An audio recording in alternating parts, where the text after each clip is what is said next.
Years ago, a story appeared on Reddit's r/unresolved mysteries about a man who should have been experiencing one of the happiest moments of his life.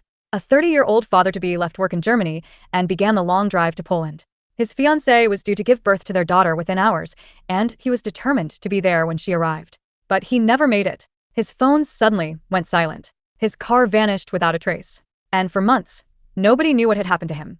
Then, half a year later, a horrifying discovery raised even more questions than it answered. This is the strange and unsettling case of Mateusz Kawecki, a mystery that remains unsolved to this day.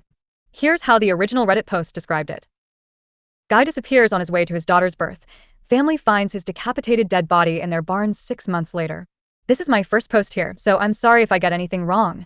This is a case that's been intriguing me ever since I first heard about it because it's just so bizarre and cynical in a way. It's from Poland, so I apologize, but there are no English sources. The story. Mateusz Kawecki is a 30-year-old Polish man from a small village called Hutkow in southeastern Poland.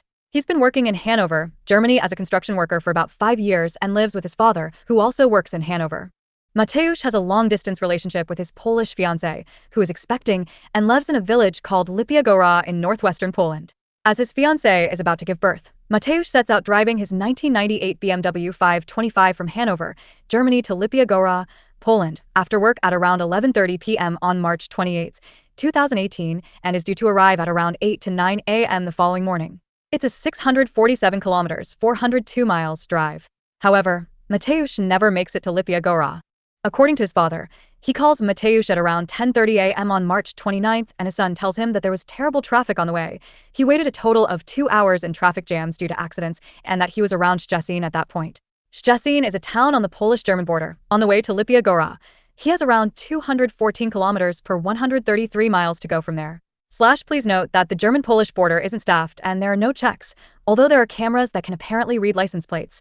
Around that time, he also sends a text message to his fiancée that he'll get there in around 2 hours, but he never made it to his fiancée's, and this is in fact the last communication with Mateusz.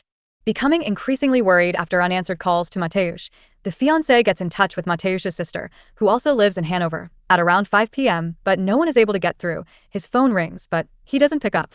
Later that evening, Mateusz's mom goes to the police, but they discourage her from filing a report as it's too early and Mateusz will likely turn up. Anyway, the family reports Mateusz as missing in both Germany and Poland, but the German police refuses to investigate, so long Polish police is on the case. This disconnect and bureaucratic barrier between the German and Polish police is quite apparent throughout this entire ordeal. The family then asked the Polish police to locate Mateusz's cell phone, which was apparently on for a couple of days after his disappearance, but the police is unable to do so as Mateusz was using a German SIM card. German police, again, can't locate his phone either as Mateusz disappeared in Poland.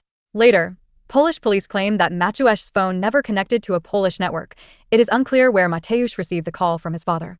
Frustrated with the police, Mateusz's family begin their own investigation and thoroughly check the entire route, going into side streets, checking with gas station staff, asking for video surveillance, going around markets in towns near the border with Mateusz's picture, and posting posters with his image. Unfortunately, no new clues appear for the next 6 months, and it seems that Mateusz, along with his car, just disappeared into thin air. The family is featured on TV multiple times and complains that the police are not doing enough and not taking the matter seriously.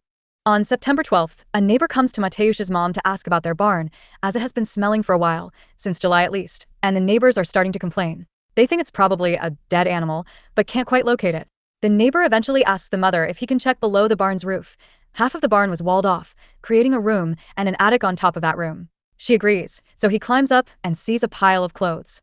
Upon closer inspection, he finds out it's actually a dead human body, a severed head, and a torso. There are also 2 nooses hanging from the roof and a backpack on the floor. All the stuff seems to be Mateusz's, yet the corpse is too decomposed to be ID'd.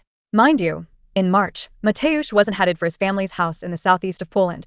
Instead, he was headed to his fiancée's in the northwest. It's a 635 kilometers trip between the two, basically from one side of the country to the other, and his home village was about as far from Germany as you can get in Poland. The police quickly determine the cause of death to be a suicide and hand over all of Mateusz's stuff back to his family. Here's where things get even weirder. 4 days after having found his body, Mateusz's family find his shoe in the barn with his severed head. Let's say detached to avoid confusion, foot still inside it.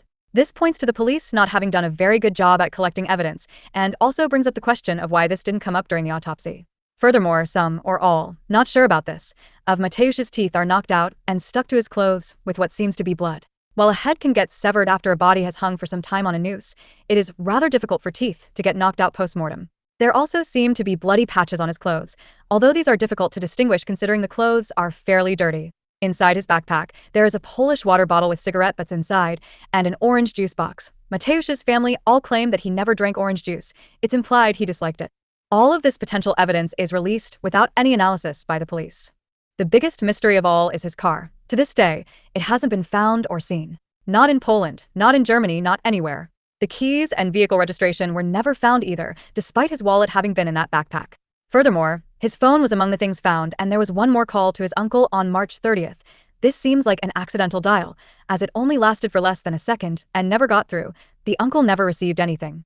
Moreover, the attic, where his body apparently hung, is more or less in full view from the ground inside the barn, and the family say that they used the barn throughout the summer, so it's very unlikely they wouldn't notice a hanging body. I think it's also strange that given how tiny Mateusz's village was, no one noticed Mateusz or anyone else wandering around and trying to gain access to the barn.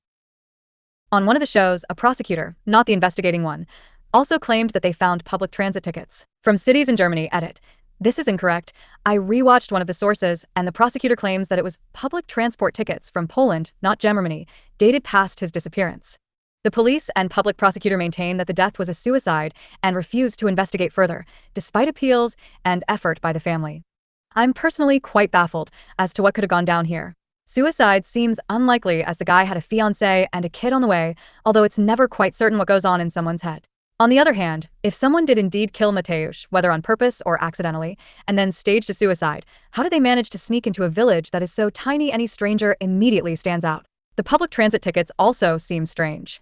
One more thing that fascinates me is how the missing white woman syndrome works here. There are a dozen cases of women who went missing, under much less mysterious circumstances, that got an incredible amount of media coverage in Poland, thanks to which some even made it to the sub. I'd have never heard of this guy if it hadn't been for a Polish true crime podcast. More than 6 years later, no one can say for certain what happened during that drive. Was it a tragic accident? A carefully planned murder? Or did something happen on that lonely stretch of road that investigators have never been able to piece together?